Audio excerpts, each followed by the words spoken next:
자, 하나님께서 오늘 우리에게 주신 말씀 함께 나누도록 하겠습니다. 사도행전 오늘은 2장 37절부터 42절에 있는 말씀 함께 나누겠습니다. 성경책 신약성경 190페이지입니다. 사도행전 2장 37절부터 여러분들 갖고 오신 성경을 한번 보겠습니다. 37절부터 42절까지 우리 다 함께 한 목소리로 봉독하도록 하겠습니다. 베드로의 이 말은 사람들의 마음을 강하게 움직였다. 그래서 그들은 베드로와 다른 사도들에게 형제들이여 우리가 어떻게 하면 좋겠습니까? 하고 물었다. 그때 베드로가 대답하였다. 여러분 모두 죄에서 돌아서서 하나님께로 돌아오십시오. 그리고 예수 그리스도의 이름으로 세례를 받아 죄를 용서받으십시오. 그러면 여러분은 성령을 선물로 받을 것입니다. 이것은 그리스도께서 주 우리 하나님의 부르심을 받은 여러분 모두와 여러분의 자녀들과 또 먼 나라에 있는 사람들에게까지 하신 약속입니다.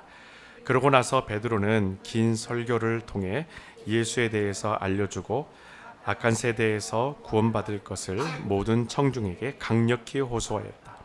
이날 베드로의 말을 받아들여 믿은 사람들은 다 세례를 받았는데 그 수가 3,000명이나 되었다.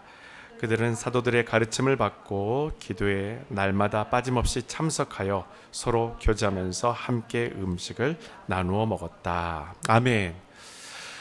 예수님께서 승천하신 다음에 사도들을 통해서 복음이 전파되면서 유대인들 사이에서 폭발적인 부흥이 일어납니다. 제가 오늘부터 여러분들과 함께 당시의 상황들을 따라가면서 저와 여러분의 삶의 부흥을 다시 한번 꿈꿔보려고 합니다. 그래서 오늘부터 부흥의 세대라는 이 시리즈를 가지고 사도행전을 중심으로 여러분들과 함께 말씀을 나눠보도록 하겠습니다. 혹시 여러분의 삶의 예배가 무너졌거나 주님을 향한 마음이 예전과 같지 않다라는 부분들이 있다면 이 시간들 이 말씀을 같이 쫓아가면서 다시 여러분들의 삶이 회복되어지기를 간구합니다. 자, 여러분, 우리는 쉬지 않고 달릴 수 있는 존재는 아닙니다. 우리는 쉬어야 합니다. 우리는 인간이기 때문에 하나님께서 우리에게 쉼의 시간, 안식이라는 그 시간을 우리에게 허락하셔서 우리가 그 시간을 통하여서 충전받고 다시 세상에 나아가서 힘있게 살아갈 수 있도록 하나님께서는 우리에게 쉼을 허락하신다는 겁니다. 그러니까 당연히 우리는 지칠 수 있는 존재입니다. 그래서 우리는 가끔 신앙생활을 하든 아니면 우리가 가정생활을 하든 어떤 생활을 하든지 간에 우리가 삶을 살아가다가 지칠 때가 있어요. 여러분 지금 어떠세요? 여러분 괜찮으세요? 지금? 지쳐 계십니까? 아니면 여러분 지금 힘있게 여러분들을 주님 안에 살아가고 계시나요? 지친다는 것은 열심히 달려왔고 최선을 다한 증거입니다. 믿음으로 살아오던 여러분들이 만약 지쳐 있다면 그것은 여러분이 열심히 믿음으로 살려고 노력했다라는 증거입니다. 지쳐있는 여러분 자신을 너무 자책하거나 나무라지 마세요. 그냥 쉼이 필요한 겁니다. 반면에 내 안의 영적인 충만함에 대해서도 우리는 생각해 봐야 합니다. 이 지침이 어디에서 오는 것인가? 내가 믿음으로 열심히 살려고 했었을 때 오는 지침인가? 탈진인가? 아니면 내 안에 영적인 충만함이 없기 때문에 찾아온 지침인가? 탈진인가는 다시 한번 돌아볼 필요가 있다라는 것입니다. 여러분, 내 영의 상태가, 내 영의 충만함이 나의 탈진과 직결되어 있다는 것도 우리가 부인할 수 없습니다. 여러분, 이때 우리가 다시 일어서기 위해서 내가 왜 지쳤는가? 이것을 스스로에게 한번 물어볼 필요가 있어요. 내가 지금 왜 지쳐 있는가? 나는 왜 예전 같지 않은가? 나는 왜 하나님의 말씀을 담대하게 증거하지 못하고 증인으로서의 삶을 내가 살지 않고 있는가? 내가 왜 예전 같지 않은가? 나는 왜 그럴까? 여러 가지 이유가 있을 겁니다. 상황과 사람들과의 관계가 원활하지 않아서 지칠 때도 있고, 또는 자기 관리에 실패해서 우리가 지칠 때도 있어요. 여기서 말하는 자기 관리의 실패라는 것은 뭘 말하냐면, 여러분 보통 우리가 크리스천들이 타인에 대한 어떤 배려, 타인을 위해서 내가 일방적으로 희생하는 것이 마치 신앙인의 미덕으로만 여기며 살아왔었을 때에 우리가 때로는 지칠 때가 있다는 것입니다. 이건 자기 관리의 영적 관리의 문제예요. 우리도 크리스찬이고 우리도 사람입니다. 내가 무조건 이렇게만 헌신한다, 내가 무조건 퍼주기만 한다, 이것이 전부는 아니라는 거예요. 내가 건강해야 줄 수 있는 사랑도 건강하고, 내가 하나님 앞에 온전해야 내가 나눌 수 있는 사랑도 주님께서 주시는 그 사랑을 나눌 수 있다는 거예요. 그렇지 않고서는 내 인간적인 사랑을 나누다가 스스로 거기에 실망하고 낙심하게 된다는 것입니다. 뿐만 아니라 예상치 못한 갑작스러운 일을 통해서 우리가 실망할 때에 때로는요, 지칠 때도 있어요. 이렇게 지쳐있는 내 모습을 숨길 필요 없습니다. 숨겨도 다 보여요. 이제 가족들이 다 알아요. 성도들이 다 알아요. 서로가 다 알고 있어요. 이미 보입니다. 저 사람이 지쳐 있는지, 탈진해 있는지, 충만함이 없는지, 메말라 있는지, 갈등하고 있는지 다 보여요. 놀랍게도 예수를 믿는 우리는 그 모습을 감추고 괜찮은 듯이 살아가는 것이 마치 덕이라고 생각하면서 여기며 살아갈 때가 있어요. 목사들이 되게 그런 경우가 있고요. 리더십들이 그런 경우가 되게 많아요. 안 보이려고 하는 거예요. 괜찮냐고 물어보면 괜찮다고 얘기를 해요. 나 아프다고, 나 힘들다고, 나 지금 지쳐 있다고, 나 지금 기도가 필요하다고 얘기하지 않습니다. 여러분, 이제 티 좀 내고 삽시다. 좀 보이고 삽시다. 가족들과 나누고 하나님께 호소하십시오. 가족들에게 나가 지쳐 있다고, 지금 내가 지금 힘들다고 얘기하십시오. 나를 위해서 기도해 달라고 얘기하세요. 얘들아, 아빠 엄마가 지금 지쳐 있어. 나를 위해서 좀 기도해 줘. 아빠 엄마, 제가 요즘에 많이 지쳐 있어요. 진로를 어떻게 결정해야 될지 모르겠어요. 어떻게 내가 살아야 될지 모르겠어요. 어떻게 바른 삶이 될지 모르겠어요. 내가 이렇게 했었을 때 내가 가지고 있는, 내가 꿈꾸고 있는 이 직업이, 이 일이 앞으로도 계속 이어질지 나 그거 장담할 수가 없어요. 나 불안해요. 저를 위해서 기도해 주세요. 열심히 뭔가를 하는데 나에게 어떤 결과가 나타나지 않기 때문에 저 지쳐 있어요. 여러분, 서로 가족 안에서, 영적인 교제 안에서 서로를 여러분 나타내 보이십시오. 그리고 기도를 부탁하시라는 거예요. 무엇보다도 하나님께 찾아가십시오. 지쳐있는 사람들의 공통점이 있어요. 지쳐있는 사람들은 자기 자신이 생각하는 가장 좋은 시절로 되돌아가는 것이 아닙니다. 그들의 공통점은 가장 좋은 시절로, 야, 내가 예전에는 그랬었는데 이 시절로 돌아가는 것 아니라는 거예요. 단순히 이 순간과 상황에서 벗어나고 싶어하는 것이 지친 사람들의 공통점이에요. 그냥 여기서 피하고 싶은 거예요. 저 사람을 그냥 피해버리고 싶은 거예요. 이 상황을 피해버리고 싶은 거예요. 하지만 이 상황이, 그리고 이 순간에서 내가 벗어난다고 할지라도 결국에는 또 다른 새로운 상황들이 나에게 찾아오기 마련입니다. 그걸 우리는 마주할 수밖에 없는 거예요. 이거 피한다고 해서, 이 상황만 그냥 피한다고 해서 다 해결되는 건 아니라는 것입니다. 따라서 당장에 벗어나기 위해서 몸부림치는 것은 사실은 지혜로운 사람의 모습은 아니에요. 우리는 더 본질적인 어떤 근육을 우리가 길러야 될 필요가 있습니다. 자, 여러분, 지금 여러분들이 갖고 계시는 성경이 있죠. 이 성경의 구조가 참 독특해요. 이 성경은 메시아이신 예수 그리스도를 바라보게 모두가 기록되어 있습니다. 성경 창세기부터 요한계시록까지 66권의 모든 성경책이 오롯이 예수 그리스도께 우리가 주목하도록 만드는 것이 성경이 가지고 있는 구조의 특징이에요. 특히 전도서는 우리의 어리석음을 알게 해서 예수 그리스도에게 주목하게 만듭니다. 내 인생에 헛된 것이 무엇인지 그것을 철저하게 깨닫게 해서, 내가 이렇게도 살아보고 저렇게도 살아봤는데 야, 이거 다 헛되네. 그럼 이제 내가 어떻게 살아야 될까? 그렇게 예수 그리스도를 바라보게 만드는 책이 또 전도서예요. 그 전도서의 2장 1절에 이런 말씀이 있습니다. 나는 마음속으로 이렇게 다짐하였다. 자, 이제는 쾌락을 누리리라. 그래서 인생을 마음껏 즐기리라. 전도자가 지금 뭐라고 얘기합니까? 내가 생각으로 이렇게 생각해봤어. 나는 이런 생각을 해봤어. 자, 이제 쾌락을 누려보자. 인생 한번 마음껏 한번 즐겨보자. 인생 뭐 있겠어? 짧게 가는 거, 그냥 있는 거 열심히 돈 쓰면서 그냥 이렇게 열심히 재밌게 한번 살아보는 거, 그거 좋지 않겠어? 즐겨보자 이제. 그러나 곧바로 이렇게 깨달았다고 말합니다. 이것도 헛되다라는 것을 깨달았다. 자, 전도자가 말하는 지금 자기가 헛되다라고 깨달은 게 뭐예요? 뭘 깨달은 겁니까? 헛되다라고 말했는데 무엇이 헛되다라고 깨달은 거예요?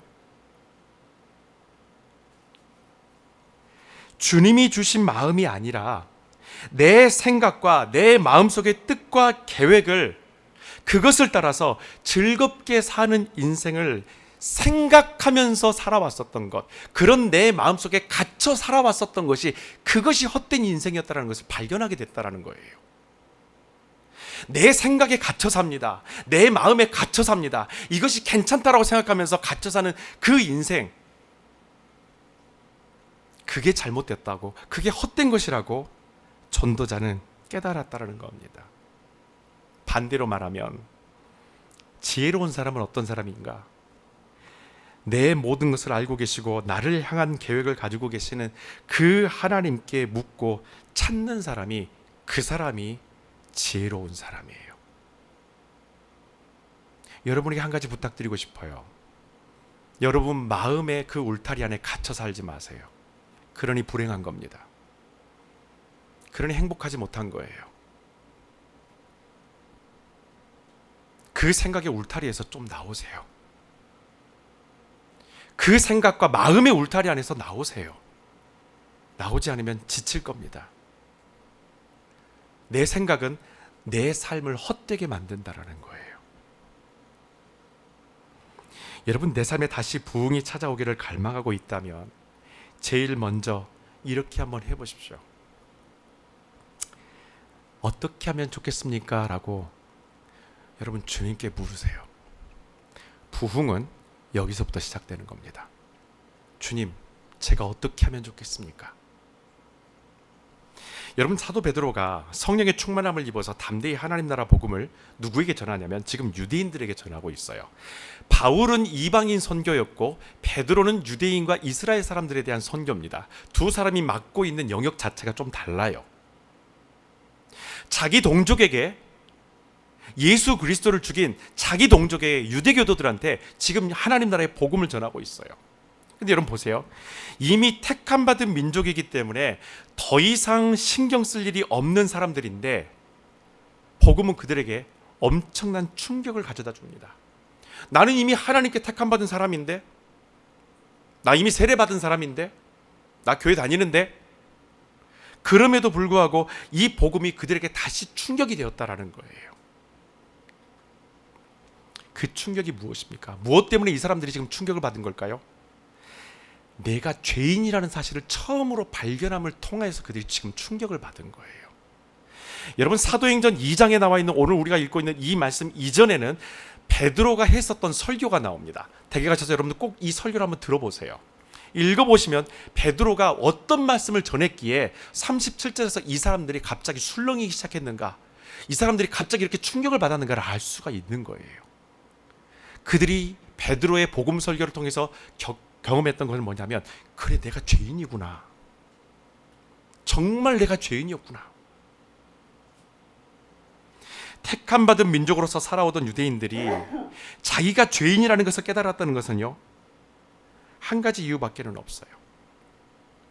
하나님의 뜻대로 내가 살지 않았다라는 것을 발견하게 된 거예요.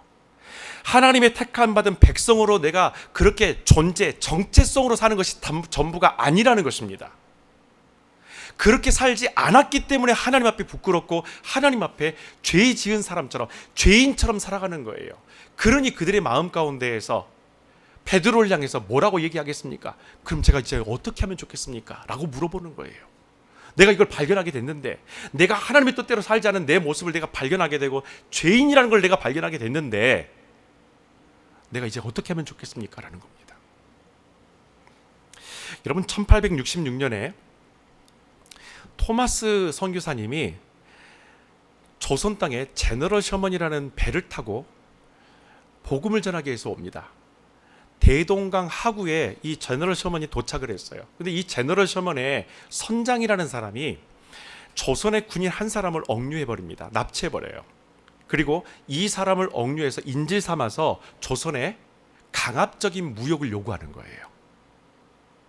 그러니까 불평등 무역을 이 제너럴 셔먼 선장이 요구하면서 인질로 잡혀있는 이 조선 군인 한 사람 때문에 조선 전체가 뒤집어 버립니다. 그리고 이 사실을 알고 쫓아온 조선 군인들이 결국에는 제너럴 셔먼에 올라타 가지고 그 사람들을 전부 다 끌어내서 대동강변에서 전부 다 참수를 시켜버려요. 단 한 사람도 살려두지 않아요. 이때에 이 배에 타고 있었던 사람이 바로 그 토마스 선교사라는 사람이에요. 이 토마스 선교사가 배에서 끌려 내려와서 대동강변에서 참수를 당하기 직전에 자기가 보따리 삼아서 갖고 온 성경책이 있었어요. 이 성경책을 누구에게 줬냐면 박춘권이라는 사람에게 넘깁니다. 박춘권이 누구냐면요, 자기를 참수시키는 사람이 박춘권이에요. 옆에 서서 칼을 들고 자기를 죽이려고 하는 사람에게 자기가 가지고 온 조선 선교를 위해서 가지고 온 성경책 꾸러미를 그 사람이 그 보따리를 박춘권에게 넘깁니다. 그리고 이 박춘권이 그걸 옆에다 던져놓고 그 자리에서 토마스 선교사의 목을 베버려요. 토마스 선교사는 조선에 와서 단 한마디 복음도 전하지 못하고 1866년에 대동강 하구에서 죽임을 당하게 되고 순교를 당하게 돼요. 33년 후에 사무엘 마펫이라는 선교사님에게 어떤 한 사람이 찾아옵니다. 60대 노인이 된 이 사람이 마펫 선교사님 앞에 나와서 이런 얘기를 해요. 제가 토마스 선교사님을 죽인 박춘권이 올시다. 그런데 그분이 나한테 건네준 이 성경책을 읽고 마음이 찢어져서 도저히 참을 수 없어서 내가 선교사님을 찾아왔습니다. 그리고는 이렇게 말합니다. 제가 어떻게 하면 좋겠습니까? 하나님의 말씀을 받고 충격을 받은 이 복음 때문에 마음이 흔들리고 이 복음 때문에 33년이라는 그 시간 가운데 하루도 편하게 지낼 수가 없었다라는 거예요.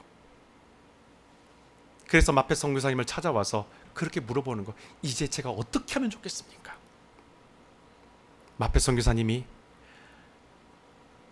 이 박춘권에게 당신이 회개하고 세례를 받고 예수 그리스도를 영접하십시오 라고 말해요. 그 자리에서 세례를 받고 박춘권이 크리스찬이 되고 나머지 그 인생을 평양교회의 장로로 섬기다가 생을 마감하게 됩니다.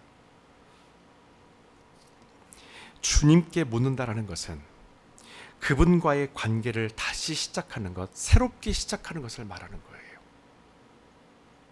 하나님, 지금 내 모습이, 내 상태가 이런데 제가 어떻게 하면 좋겠습니까? 이것을 물어봄을 통하여서 우리의 삶은 다시 부흥이 일어나기 시작할 겁니다. 여러분, 제가 자주 하는 기도가 있어요. 저는 어떤 일들을 마주하게 되었을 때, 어떤 상황을 마주하게 됐을 때, 주님, 어떻게 하면 좋겠습니까? 라고 늘 기도합니다.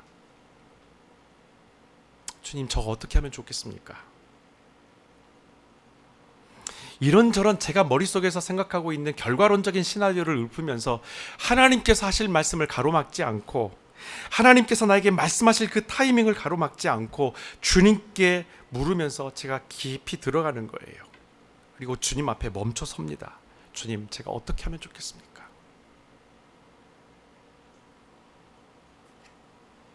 여러분, 저는 이 기도를 예수님에게서 배웠어요. 예수님은 스스로 결정하고 또 그 결정을 천사들이 도와줄 수 있을 만큼의 능력을 갖고 있는 분이었지만 하나님께 물어봅니다. 아버지, 내 마음은 지금 이런데 아버지 생각은 어떠십니까? 제가 어떻게 하면 좋겠습니까? 저는 이것을 피해버리고 싶은데, 좀 이 잔이 지나갔으면 좋겠는데, 이 고난을 안 당했으면 좋겠는데, 이건 내 생각인데 아버지 마음 어떻습니까? 제가 어떻게 하면 좋겠습니까? 생명의 부흥, 구원의 역사는 하나님과의 대화에서 더 명확해집니다. 여러분, 우리는 끊임없이 말씀에 대해서 변증해야 합니다. 질문하고 듣고 깨달아야 하나님의 뜻이 무엇인지를 알 수가 있는 거예요. 말씀을 읽을 때에, 하나님 앞에 나올 때에 늘 물어보세요. 주님, 제가 어떻게 하면 좋겠습니까? 오늘 여러분들 이 예배를 통하여서, 이 말씀을 통하여서 집에 돌아갈 때 혹시라도 여러분 마음 가운데 주셨던 말씀이 있다면, 그 도전이 있다면, 영적 과제가 있다면 하나님께 이 사람들처럼, 이 유대인들처럼 물어보십시오. 주님, 제가 말씀을 받았는데 제가 어떻게 하면 좋겠습니까? 나의 갈등에 대해서 티 좀 내세요. 하나님 앞에. 말씀을 받았는데, 제가 알고는 있는데 이렇게 지키며 살지 않고 있습니다. 주 뜻대로 살지 않고 있습니다. 제가 도대체 어떻게 하면 좋겠습니까? 여러분, 베드로는 유대인들이 우리가 어떻게 하면 좋겠습니까? 라는 이 질문이 너무나 반가웠었어요. 자신이 전했던 하나님 나라의 복음을 통해서 이 사람들이 반응이 어떻게 되냐면, 제가 어떻게 하면 좋을까? 이게 엄청난 반응이 된 거예요. 여러분, 이 질문은 그들의 인생을 그 자리에서 송두리째 바꿀 수 있는 운명과 같은 거예요. 그렇기 때문에 답이 무척 중요하다는 것입니다. 어떻게 하면 좋겠습니까에 대해서 이렇게 하라고 여러분들이 뭐라고 조언을 했었을 때에, 그 조언이 그 사람을 영적으로 살릴 수도 있고 그 사람을 영적으로 더 죽일 수도 있어요. 그래서 베드로의 대답이 무척 중요합니다. 37절의 그들의 질문에 대한 38절 이후의 대답은 41절에 나타나는 초대교회의 영적 부흥의 열쇠가 되는 거예요. 베드로는 이렇게 말합니다. 회개하십시오. 38절에 베드로는 당당하게 얘기해요.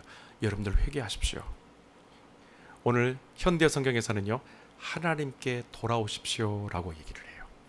회개는 하나님께 돌아가는 것입니다. 단순히 그냥 저 잘못했어요 싹싹 비는 게 아니에요.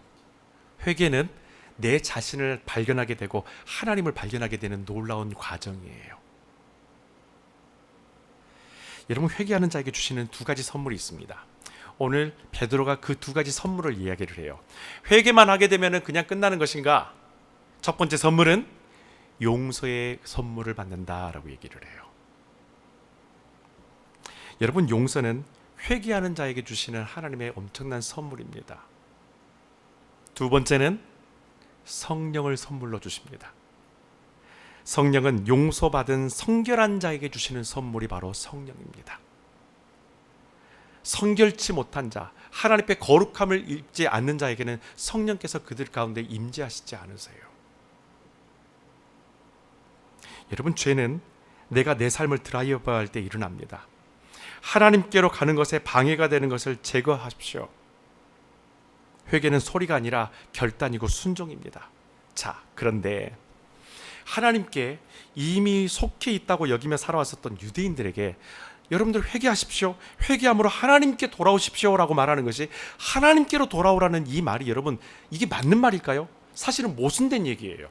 이미 그들은 하나님 안에 있다고 생각했는데, 아침에 일어나서 토라에 입을 맞추고 집을 나가고, 집에 돌아왔었을 때 물집박에 있는 토라에 입을 맞추고 하루를 마감하면서 살아가는, 말 그대로 소위 말하면 아침부터 밤까지 신앙 안에서 살아가는 사람들이 유대인들인데, 그들을 향해서 회개하고 하나님께 돌아오라고 얘기를 해요.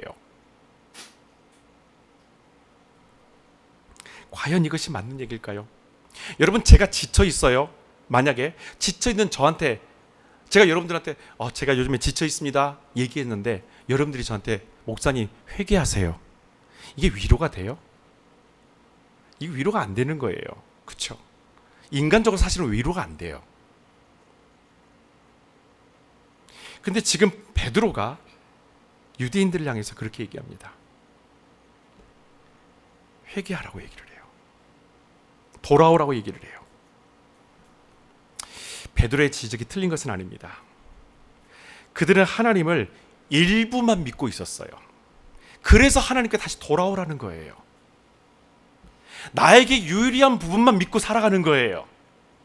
나에게 정말 유익한 부분만 믿고 살아가는 거예요. 그래서 베드로는 하나님께 온전하게 돌아오라고 말하는 것이 회개함을 통하여서 하나님께 돌아오라고 하는 얘기입니다. 교회만 다닌다고 전부는 아니라는 겁니다. 목사라고 해서 다는 아니라는 거예요. 메시아를 보내셔서 구원하시고 성령을 선물로 준다고 하셨던 그분의 약속을, 성취하신 그분의 약속을 믿지 않고 살아왔던 것들이 바로 유대인들의 삶이었고, 그런 삶을 되돌이키라고 얘기하는 것이 바로 베드로의 메시지예요. 여러분, 지친 사람에게 회개하러 가는 것은 분명히 사리에 맞지 않는 얘기일 수도 있습니다.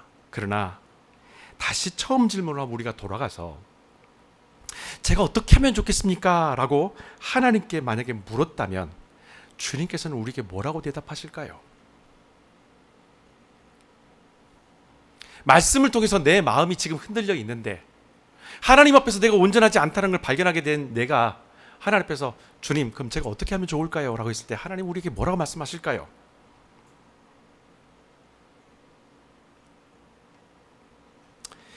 여러분, 회개는 의지의 문제가 아니라 은혜의 선물입니다. 하나님께서 우리에게, 우리 주님께서 세상을 향해서 회개하라 천국이 가까웠느니라고 말씀하신 것은 우리에게 주시는 은혜의 선물이고 부흥의 시작이에요. 세상은 회개하라 천국이 가까웠느니라 이 말씀을 통해서 부흥이 일어나기 시작했습니다. 부흥의 걸림돌이 되는 것은요, 낡은 옛 것입니다. 새 술은 새 가죽 부대에 담겨져 있어야 합니다. 그래야 맛도 향도 그리고 보관도 오래 갈 수 있는 거예요. 낡은 것들은 제거해가는 기쁨과 함께 이 기쁨을 내 삶의 부흥으로 연결시킬 수 있는 그 다음 단계가 하나 있어요. 40절에 보면 베드로가 어떻게 하면 좋겠습니까? 라고 물어본 사람들에게 회개하라고 얘기하면서 그 다음에 제시했던 것이 하나 있어요. 예수 그리스도를 알리기 시작합니다. 세 번째 단계는 바로 이것입니다. 내 안에 낡은 것을 제거하고 예수 그리스도를 알아감을 통하여서 여러분 기쁨을 회복하십시오. 주님을 발견하는 그 기쁨을 한번 경험해 보시라는 거예요. 여러분, 영적인 체험으로 끝나는 것은 마치 이런 것과 같습니다. 겉옷을 아름답게 갈아입고 우리가 런웨이를 걸어다니는 모델과도 같아요. 단순한 영적 체험은 그래요. 여러분, 진짜 모델의 삶은 무엇을 얘기하는 걸까요? 런웨이를 왔다 갔다 한 번씩만 하는 그 사람들을 모델이라고 할까요? 진짜 모델이라는 사람은 어떤 사람입니까? 런웨이에서 안 봤는데 보통 우리가 그런 표현을 할 때가 있어요. 아, 모델 같으세요.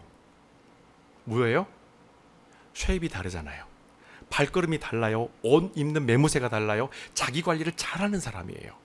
그 런웨이에 설 수 있도록 하기 위해서 평소에 운동을 하고 마음가짐을 새롭게 하고 어떻게 내가 걸어가야 될지, 발걸음이라든지 걸음걸이 형태라든지 체형이라든지 체력이라든지 모든 감각을 계속해서 훈련하면서 쌓고 있는 사람들이 그 사람들을 모델이라고 얘기를 합니다.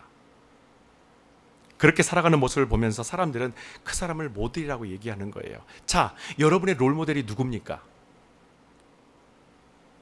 여러분, 우리가 롤모델로 삼는 대상은 딱 그냥 한번 번쩍하면서 큰 업적을 내거나 한번 대박을 낸 사람이 롤모델은 아니에요.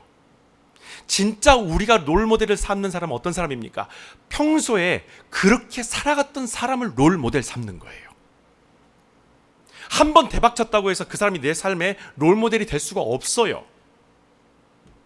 인생은 내가 생각하는 대로 흘러가지 않기 때문에 어떤 상황이 와도 그 사람이 평소에 어떻게 살아갔는가 그 삶을 보면서 야, 저 사람이 내 삶의 롤모델이다. 롤모델은 평소의 삶을 이야기하는 것입니다. 여러분, 예수를 알아가는 것은 십자가의 길이라는 그 런웨이를 걷는데 걸맞는 제자로서의 정체성을 세우는 아주 중요한 과정이에요. 제자는 어떤 사람일까요? 예수 그리스도를 롤모델 삼아서 그렇게 평소에 주님처럼 살아가는 사람을 제자라고 하는 겁니다. 그렇기 때문에 그 십자가의 길, 그 런웨이를 걸어갈 수 있는 거예요. 거기에 올라설 수 있는 사람은 아무나 되는 것은 아닙니다. 이것이 없이는 그 길을 걸을 수가 없어요. 잠언 4장 11절 12절에 이런 말씀이 있습니다. 다 같이 함께 읽어보도록 하겠습니다. 이 세상을 슬기롭게 살아가는 것이 어떠한 것인지 내가 너에게 가르치리라. 올곧게 사는 지름길이 이것이니라. 사람은 모름지기 이 길을 따라 살아야 하느니라. 이렇게 살아가면 내 발걸음에 거칠 것이 없으리니 아무리 달려가도 아무리 뛰어가도 넘어지지 않으리라, 쓰러지지 않으리라. 아멘. 여기서 말하고 있는 이 길이 뭐예요? 솔로몬이 지금 자녀들에게, 아들들에게 너희들 이 길을 따라가야 된다, 이 길을 따라 살아라 말합니다. 이 길이 뭘까요, 여러분? 여기서 지금 잠언에서 말하고 있는 솔로몬이 말하는 이 길이라는 것은 이걸 말하는 것입니다. 지혜로운 인도자의 삶의 방식을 지금 얘기하는 거예요.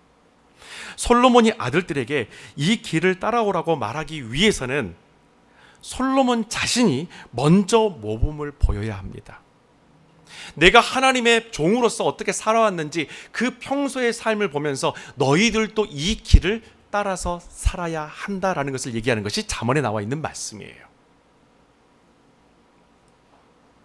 그렇다면 우리에게 하나님의 자녀로서 온전한 삶의 모습을 보여주신 분이 누굽니까? 이 길을 보여주신 분이 누구예요? 예수 그리스도죠. 그래서 우리는 예수 그리스도를 알아가는 기쁨을 우리는 경험해야 합니다. 우리에게 예수 그리스도를 알아가는 기쁨보다 더 큰 기쁨은 없어요.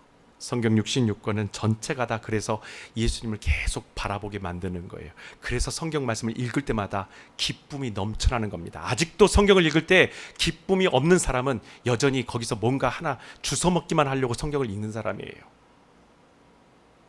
성경은 나에게 유리한 것을, 나를 성공시키기 위해서 주시는 말씀이 아닙니다. 철저하게 나를 부인하고 나를 부정하고 죽게 만드는 것. 그래서 내 주님이 내 안에 삶을 통하여서 내게 주신 이 삶의 시간 가운데 주님 앞에 부끄러움없는 삶, 세상 앞에서 부끄러움없는 삶을 살 수 있도록 하시기 위한 것이 이 복음이요, 이 말씀의 능력인 줄 믿습니다. 그러니 그 말씀을 발견할 때마다 기쁨이 넘치지 않을 수가 없는 거예요. 왜? 나를 지금 살리고 있으니까. 제 삶을 제가 돌아보면서 저는 요즘에 그런 생각을 해요. 나는 예수의 살아계심을 증거하는 증인으로 나는 살고 있는가? 나름 열심히 그렇게 살았다고 그렇게 달려오다가 어느 순간에 저도 지칠 때가 있고 또 어느 순간에 방향을 잃어버릴 때가 있어요. 그런데 저는 그 순간마저도 이제는 너무나 감사합니다. 덕분에 제가 예수님을 바라보게 됐으니까.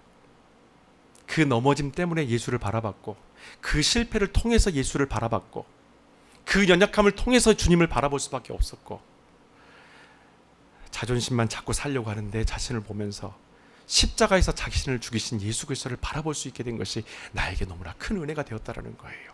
나의 실패도 감사요, 나의 넘어짐도 감사요, 나의 연약함도 감사가 되게 하신 것은 내가 예수 그리스도를 바라볼 수 있었기 때문인 줄 믿습니다. 베드로의 설교에 3,000명이 넘는 사람들이 세례를 받고 주님께로 돌아옵니다. 베드로가 굳이 그 자리에서 3,000명이라는 대략적인 숫자를 얘기하는 것은 거기에서 주님을 영접하지 않은 사람도 있다라는 거예요.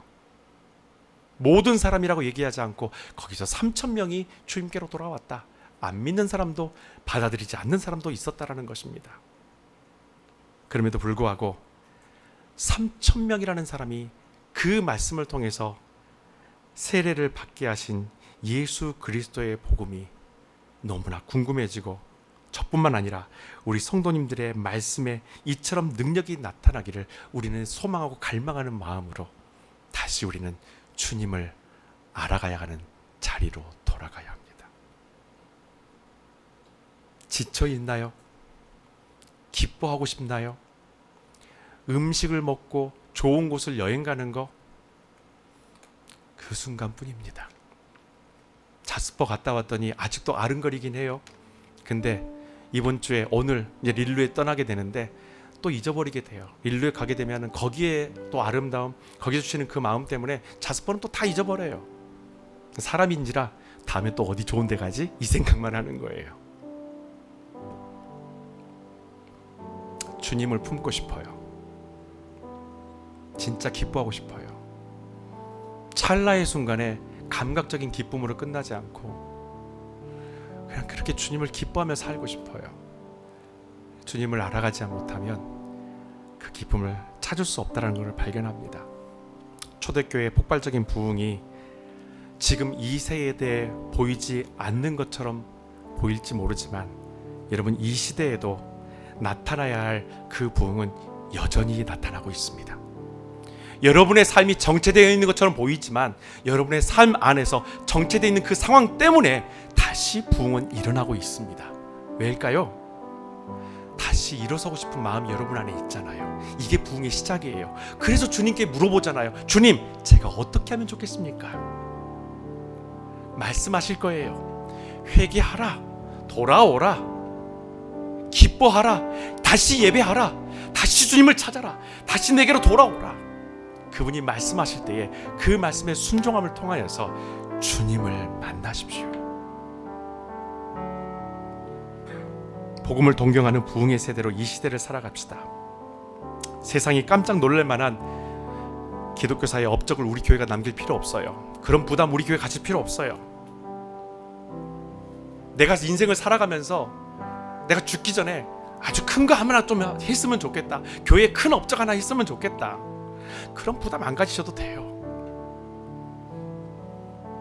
부흥의 역사는 어느 한 사람에게만서만 나타나는 것이 아니라 그를 낳고 그를 양육하고 그를 위해서 중보하고 그를 가르치고 파송한 교회들을 통하여서 하나님 나라의 부흥은 일어날 줄 믿습니다. 우리 서로를 통해서 그 부흥은 일어날 것입니다. 그 기쁨을 향해서 오늘 또 한 걸음 한 걸음 나아가는 하나님 나라의 백성 되시기를 주님 이름으로 축원합니다. 기도하겠습니다. 이 시간에 말씀을 붙들고 함께 기도했으면 좋겠습니다. 성령 하나님, 내 마음에 오시옵소서. 내 마음에 찾아오셔서 나를 가르쳐 주시옵소서. 그리고 내가 주님께 질문할 것입니다. 제가 어떻게 하면 좋겠습니까? 주여 말씀하여 주시옵소서. 시간 함께 기도하며 나아가겠습니다. 할렐루야. 아버지 하나님 감사합니다. 아버지 하나님, 주님 앞에 다시 한번 나아갑니다. 지치고 탈진이 있는 아버지, 우리의 심령을 주님 앞에 들고 나아갑니다.